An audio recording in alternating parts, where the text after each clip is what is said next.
Hola, soy Lina María. Bienvenidos a este espacio de lectura, historias y compañía. Estamos leyendo el libro Los derrotados del escritor antioqueño Pablo Montoya. Gracias por escuchar este audio, gracias por compartirlo, gracias por suscribirse a este canal y por activar la campanita para que cada vez que subamos un nuevo audio les llegue la notificación. Bienvenidos a este espacio, al capítulo número 6 de Los derrotados. Dice así. Los pescadores salían en sus canoas, aprovechando la llegada del crepúsculo para hundirse en el horizonte. En el cielo era un fulgor naranja que dos pelícanos dibujaban con su vuelo. Más allá, grupos de garzas blancas con movimientos torpes de alas saltaban de un mangle a otro. El mar poseía una coloración de azul acerado y el viento iba modelándole olas que semejaban relieves de colinas. Jota y Santiago daban una vuelta por los alrededores de Turbo en la lancha de un viejo compadre. Estaban con la negra, que se veía feliz porque el paisa le otorgaba el lujo de pasearla a su lado. Recibieron las corrientes frescas de aire que en medio del calor eran como una bendición salina. En algún momento se detuvieron y se quitaron la ropa para zambullirse. La negra hizo lo mismo. Arrojó la túnica que llevaba sobre una de las bancas. Las nalgas y las tetas bruñidas brotaron como una provocación y un desvarío. Jota celebró el prodigio del cuerpo con un silbido. Santiago se hizo el que no había visto nada y se hundió en las aguas. La negra se abrazaba a su hombre, lo besaba continuamente, chapoteaba como un pez oscuro empujado por una dicha incontrolable. «Tú estás loca, muchacha», le decía Jota, y ella se carcajeaba, los dientes deslumbrantes como si tuviera una gaviota en la boca. Más tarde pasaron por los alrededores del puerto y vieron los barcos donde se transportaba el banano. Terminando el recorrido, fueron a comer pescado cerca del puente que atraviesa la bahía de Picicí. En la calleja de barro, varios niños semidesnudos, barrigones de mocos resecos, jugaban a la pelota con un viejo cascarón de coco. Otros, más crecidos, con pocos trapos en el cuerpo, le hacían ruedo a un grupo de jugadores de dominó. Una mulata que comía mojarra con cebolla y tomate se abanicaba los pechos ciclópeos, quejándose del bochorno con lamentos de agonía.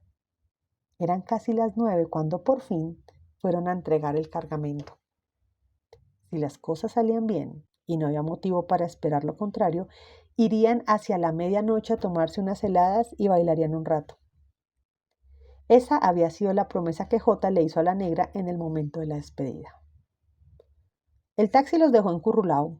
Flotaba en el aire el bajo de un vallenato. Una voz de falsete cantaba la historia de un par de amantes que se veían a escondidas en un ventanuco de color marrón. Santiago distinguió los bafles encaramados unos encima de otros con luces fosforescentes al lado de una casucha.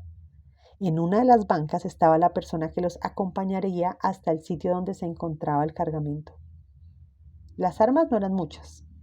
3 granadas, 5 pistolas, 2 fusiles.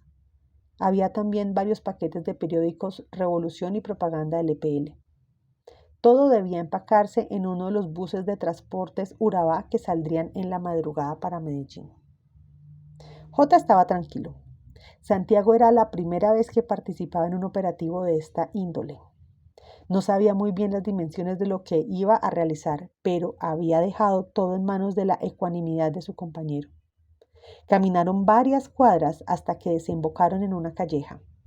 No había luz eléctrica y la repentina inmersión en la oscuridad los tornó tensos. Jota prendió su linterna. Una rata gorda y despavorida brincó a un lado buscando el origen de alguna podredumbre. En la casa alguien que no lograron distinguir les dio las cajas. Con premura caminaron hasta la próxima esquina donde los debería esperar el taxi, pero el taxi no llegó. Un grupo de sombras, en cambio, se les tiró encima.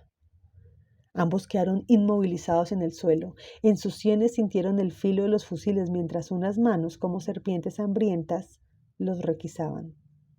Luego, vomitando también de la noche, apareció el furgón. Los metieron en él con brutalidad. J, cuando arrancó el auto, maldijo la ausencia del otro. «¡Sapo hijueputa!», exclamó, y un golpe de culata le reventó los labios. Con las piernas abiertas y las manos atadas en la espalda, Santiago estaba tirado en el piso. Uno de los hombres apoyaba las botas en su cuello. Esa primera noche la pasaron en vela. Les ataron las manos uno detrás del otro. Tenían capuchas y estaban en calzoncillos. De tanto en tanto, abrían la puerta para arrojarles baldados de un agua espesa y maloliente. Cuando los dejaban solos, J consolaba a Santiago. «No te afanes, flaco, que de esta salimos, aunque sea muertos», pero sin una palabra. El otro afirmaba con la cabeza y tiritaba de frío. No sabían en qué lugar los tenían. Por la duración del viaje, por los retenes que habían pasado, J suponía que se encontraban cerca de Chigorodó. Esa certeza, de hecho, la tuvo todos los días de la vida que le restaban. Más tarde, se presentaron una serie de suplicios. A J había que quitarle la continua sonrisa de la cara, por lo que fueron necesarios algunos porrazos. Además, los mantenían siempre con unas vendas que jamás se secaban. En ciertas horas los separaban y los metían durante horas en una alberca. El agua era todavía más helada, con una capa de lama sobre su cuerpo estancado y les llegaba hasta el cuello. Unas manos les hundían súbitamente las cabezas. Santiago creía ahogarse cuando de nuevo esas garras de hierro lo sacaban afuera. Y no terminaba de llenarse los pulmones de aire cuando todo volvía a ser una penumbra líquida y asquerosa. Para él, en esos instantes de ahogo, la realidad era una recordación de facciones con contornos vegetales. Surgía el rostro de Liz, su cuerpo lácteo que tomaba las mismas formas de la criatura pantanosa que quería asfixiarlo. Pero cuando la vida parecía escaparse definitivamente, Santiago reconocía que de las tinieblas brotaba la cara de Eugenia, un semblante deforme que decía con entonación desafiante: «Y este se llama Guayacán, el árbol de la esperanza». Un látigo de luz les rasgó los ojos. Santiago tuvo un movimiento de tripas y en la garganta se le instaló la quemazón. Tosió, y la tos fue seca, cavernosa, estridente. J tenía la boca hinchada, el pelo alborotado. En la camiseta se le marcaban las gruesas tetillas. «Si vieras tu pinta», alcanzó a decirle Santiago, «parece salido de un manicomio». Fue entonces cuando un militar los abordó. Este sí tenía ojos, boca y pelo, y un apellido trazado en la camisa del uniforme. A J, muchos años después, en una playa solitaria de Abiyán, la visión de ese apellido estampado en el uniforme le llegó como una última remembranza perpleja. Espabiló desconcertado varias veces y al cabo de los segundos reapareció el mar plateado de África y el sol que le lamía el cuerpo con una lentitud placentera. J recuperó el ritmo de la respiración que se le había cortado para repetirse mientras trotaba por la playa que la persecución en Urabá ya había pasado, que él estaba vivo en un rincón de Costa de Marfil lejos de Antioquia, separado por fin de Colombia. «Duque», leyeron los dos amigos, y la resonancia de ese apellido les pareció a la vez impúdica y catastrófica. El militar era blanco, sin un solo vello en la cara, el cuello y los brazos. Parecía como recién bañado. De su boca excesivamente limpia brotaba una sonrisa siniestra. Una sonrisa que se acentuó cuando con voz postiza ordenó que tomaran las palas y empezaran a cavar. A Santiago le salieron ampollas en las manos. Sangraba cuando creyó que había terminado. Duque les preguntó con la misma voz impostada si creían que ese hueco de mierda era suficiente para los dos. J se rió con gesto ofuscado. «Si en una hora no acaban, los tiramos al mar, par de perezosos», dijo el militar.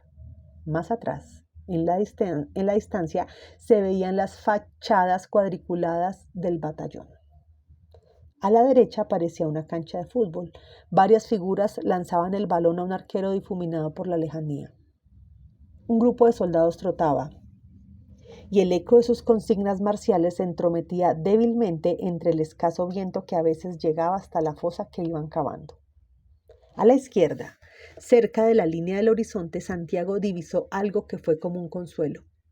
Había una higuerilla erguida en medio de un terreno donde pastaban varios cebúes. El sol intentaba secarles la ropa, pero Duque, que se había hecho traer una caneca de agua, les lanzaba baldados a cada tanto. Esas eran sus mayores preocupaciones. Impedir que se secaran, acosar para que terminaran el hoyo, decirles que eran un par de hijueputas holgazanes. Y ellos sentían tanta humillación por esas aguas que los mojaban sin cesar, que el hecho de estar haciendo su propia tumba les parecía trivial. De pronto J preguntó la hora. Así llevara un año en la guerrilla, el tiempo en Urabá le parecía difícil de precisar. A veces parecía ser una larga mañana calenturienta o un atardecer detenido en el marasmo de la humedad. Como le comentó a Santiago una vez más esta incapacidad de calcular las horas, este contó la historia de Petete. Petete era un idiota que vivía en Río Negro. Les hacía mandados a los habitantes del barrio. Todos lo querían y siempre que lo miraban para pasar arrastrando sus pies enormes, le preguntaban: «Petete, ¿qué hora es?». Él se detenía, miraba el cielo, a veces ponía una mano delante de sus ojos para protegerse y decía la hora exacta, con sus minutos y segundos. Duque, que los dejaba hablar, esbozó una sonrisa insípida con la historia. Miró su reloj de pulsera dorada, lo acercó a la exhalación de su boca para después limpiarlo con un pañuelo que desdobló con cuidado. Le preguntó a J cuál hora quería.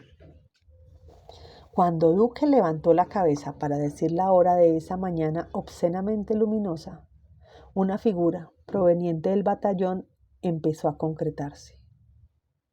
Los tres miraron hacia el soldado que llegaba. El boquete ya tenía las dimensiones indicadas para albergar los cuerpos de los dos guerrilleros del EPL que habían capturado con un cargamento de armas y papeles subversivos en el corregimiento de Currulao, en el municipio de Turbo, en el Urabá antioqueño. Así lo decía la noticia, con la requerida justeza de los sitios para que no hubiera duda. Aparecía en la parte de los reportes judiciales del colombiano. Ahí estaba. Además, la foto de Santiago Hernández con sus ojeras imborrables y el bigote que se había quitado al llegar a Turbo. Más abajo, acompañando la noticia de la detención, un fragmentado recuento de varios asesinatos y desapariciones ocurridas en Medellín. Se aclaraba incluso que la captura de Hernández la habían ejecutado unidades del Ejército Nacional en la noche del 13 de agosto de 1983. Duque arrugó el periódico y pateó la tierra. Su respiración se exacerbó momentáneamente. Con lentitud se dirigió a la caneca para mirar su contenido y escupió en ella. Antes de regresar al batallón, ordenó al soldado que les vaciara a los dos bandidos todo el agua y que luego entre los tres taparan el hueco. «Mi cabo, si usted me lo permite», alcanzó a decir el recién llegado. «Ni una palabra, soldado», respondió Duque. «Eso le pasa por traer malas noticias». Durante los días que permanecieron en Chigorodó, nunca dijeron nada. Jamás reconocieron a las personas de las fotografías que les mostraron. Como recompensa, los mandaban para la alberca. Días después, al llegar a la cárcel de Bellavista, a Santiago le diagnosticaron una bronquitis crónica. J, que había perdido un par de dientes en las golpizas, le decía a Santiago, apenas empezaba con la tos, que ahí estaba con su recuerdito para toda la vida. Le señalaba el mueco y le daba un golpetazo en el hombro a su amigo. «No te preocupes», decía, «cuando salgamos de aquí te llevo a donde unos teguas del barrio triste que resucitan muertos». El viaje hasta la cárcel de Medellín lo habían hecho en un camión del ejército. Duró un día entero y a pesar de que estuvieron sentados en bancas de madera y Santiago no paraba de toser, el desplazamiento les pareció como un camino hacia la salvación. En Bellavista las cosas fueron diferentes. El clima mejoró. Recibían visitas. Su estatuto fue modificado de condenados a muerte sin ningún tribunal, de ingresar a la lista de los desaparecidos colombianos, pasaron a ser presos políticos del EPL. Muy rápido, Santiago manifestó interés por las labores de la jardinería que la administración carcelaria ofrecía. J, por su parte, se puso a enseñar a leer y en los ratos libres se entretenía dibujando los contornos de la cárcel. En la pequeña biblioteca del sitio Santiago encontró un libro. Estuvo varios días con el ánimo en alto y la tos disminuyó cuando leyó Cuadros de la naturaleza de Joaquín Antonio Uribe. Era un libro verde, editado por la colección de autores antioqueños que nadie había presentado. Una nostalgia inusitada se despertó con fuerza mientras Santiago leía los pasajes en los que el viejo botánico de Sonsón hablaba de las plantas. Se enterneció cuando abordó los pasajes dedicados a los gigantes de la selva, a la sensibilidad de las flores, a las orquídeas del valle de Aburrá. Le fascinó la historia del sauce llorón, vegetal hembra y de origen incierto que va siempre en procura de un macho siempre ausente. Uribe la describe como una virgen no desposada y ya viuda que deambula inconsolablemente por todos los continentes del mundo. El sauce, que solo se multiplica por estacas, se la pasa desesperada y anhelante con su follaje de largos jirones colgados hasta el suelo buscando su esposo imposible. Al acabar el libro, Santiago vio el rostro de Eugenia que le sonreía desde el más allá de la infancia. Un domingo apareció Liz. Un desfallecimiento sacudió a Santiago y el corazón se le desbocó inesperadamente. Se dieron un abrazo tembloroso, pero fue suficiente para que los dos supieran que un nuevo reconocimiento de sus cuerpos iniciaba. No dijeron nada al principio. Comenzaron a decirse frases entrecortadas mientras se miraban. Hablaron a tropiezos. No había orden en lo que decían. Se interrumpían a cada instante. Ella se dio cuenta de que Santiago tenía una tos cavernosa. Le pidió que expirara e inspirara varias veces, mientras Liz ponía su oído en el pecho. Él aprovechó para acariciarle los cabellos y pasar sus dedos por entre el cuello blanco. ¿Sabes cuántos lunares tenés aquí?, decía Santiago, y Liz se reía con el cuerpo atravesado por el escalofrío. Había en efecto un estertor que se tensaba en el tórax del preso. Ella prometió que haría lo posible para que lo mandaran rápido a una consulta médica minuciosa. Después lloró de rabia cuando Santiago fue contándole las horas pasadas en la alberca y los infaltables baldados de agua fría. En algún momento se levantaron de las sillas y él la tomó por la cintura. Hubo como una agonía en sus pechos y una flojera en las rodillas. Se besaron con torpeza porque los labios habían perdido las señales en los territorios del deseo, pero las bocas se fueron haciendo una sola. J se había ido cuando Santiago le dijo: «Mira, huevón, ¿quién viene ahí?». Pero después los interrumpió con una exclamación que ellos casi no oyeron. Habló a solas con Santiago, le pasó un papel diciéndole que fuera a uno de los cambuches del pabellón y preguntara por el nombre que estaba escrito. «Ya lo tienen preparado todo. Dije que te lo limpiaran bien y te dejaran tranquilo por un rato. Quédate con ella hasta que toquen la salida». Santiago entonces tomó a Liz de la mano. Pasaron por entre los grupos de presos que hablaban con sus familiares, por entre las diversas músicas que sonaban en las grabadoras, por entre los gritos de quienes jugaban futbolito en los patios. Después fue la premura de los cuerpos. El mundo de afuera fue desapareciendo. Solo sus propios jadeos acrecentados era lo que podían oír. Santiago intentaba nombrarle mientras la desvestía. Su amor en las horas desaladas. Liz se reía, sitiada por un deleite sin freno, y lo llamaba de nuevo mi flaco. Todo iba esfumándose en un vértigo de fusiones fugaces. Los brazos de él aferrados a sus piernas como si ellas fueran las raíces de un árbol plantado al lado de un abismo.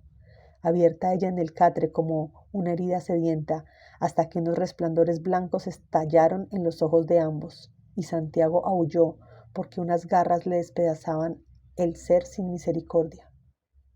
Desde algún sitio, Una canción dedicada a la Virgen de las Mercedes se deslizó en sus oídos. Los trombones en el crescendo iban delineando los muros y los pasillos de la cárcel. Un grito colectivo de gol sonó con fuerza. Su eco fue desapareciendo en el entresueño, en esa breve tregua que las caricias forjan. Muy bien, llegamos al final del capítulo número 6. Gracias por escuchar este audio, gracias por compartirlo para que otras personas también disfruten de este maravilloso viaje por la literatura colombiana. Hasta pronto.